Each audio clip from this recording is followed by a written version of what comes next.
Well, good morning, Pilgrim. Had to change my camera. Had to hide my surgery. It's on the other side of my face, and I'm not going to let anybody see it. It's pretty ugly, but I suppose it'll heal up. Anyway, you see the cluttered side of my office and the better side of my face. Uh, anyway, I'm going to begin today's devotion by reading from Hebrews 13 9 through 16. Do not be led away by diverse and strange teachings, for it is good for the heart to be strengthened by grace, not by foods which have not benefited those devoted to them. We have an altar from which those who serve the tent have no right to eat. For the bodies of those animals whose blood is brought into the holy places by the high priest as a sacrifice for sin are burned. They're burned outside the camp.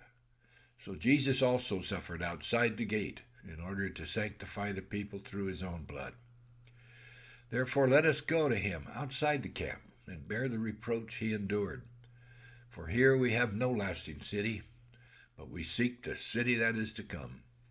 Through him let us continually offer up a sacrifice of praise to God. That is the fruit of lips that acknowledge his name. Do not neglect to do good and to share what you have, for such sacrifices are pleasing to God.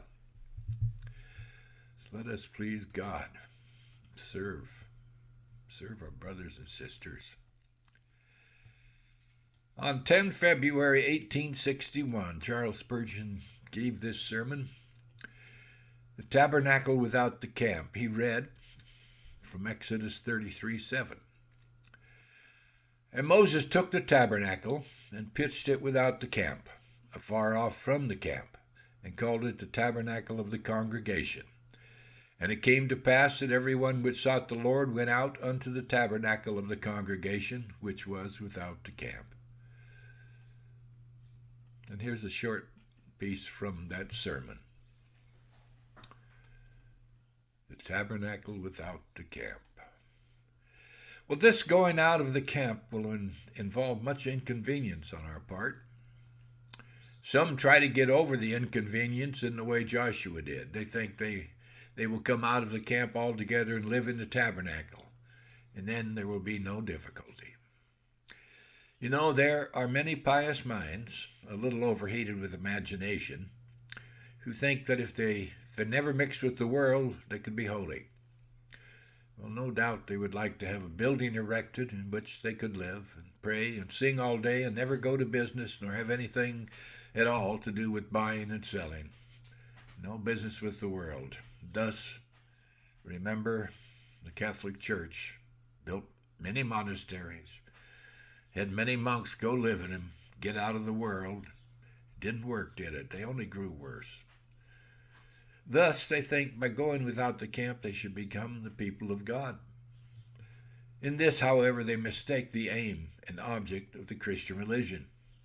Hear what Jesus said.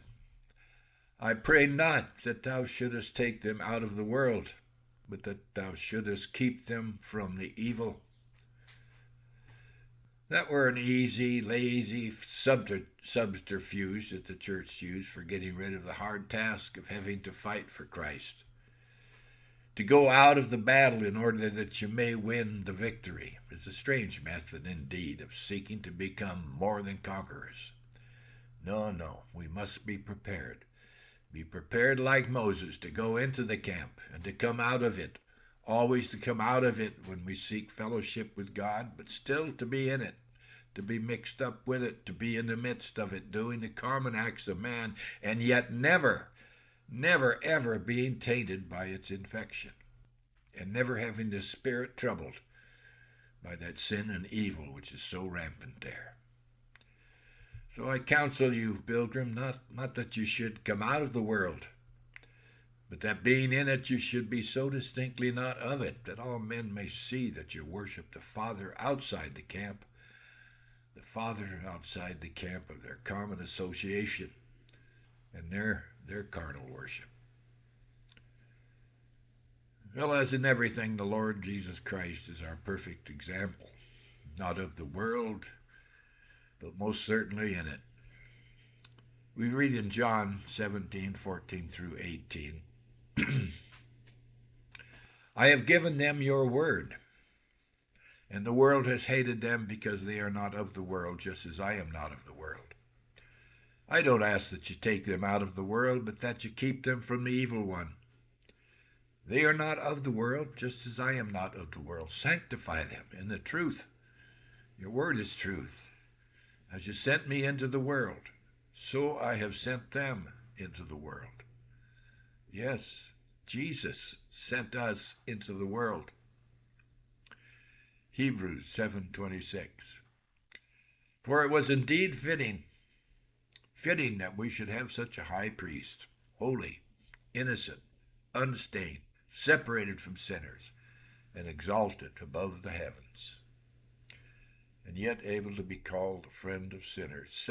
Luke 7:34. The Son of Man has come eating and drinking, and you say, look at him, a glutton and a drunkard, a friend of tax collectors and sinners. 15:2. And the Pharisees and the scribes grumbled, saying, this man receives sinners and eats with them. Yeah, we're to be in the world, living in the world, but not of the world, not soaking up the world's sin, not becoming sinners like the world. We're to live apart in our hearts, not our bodies apart from the world. We got to live in it. Serve Christ in the world. Well, enough sermonizing. Not very good at it anyway. So God bless, Pilgrim. Have a great day.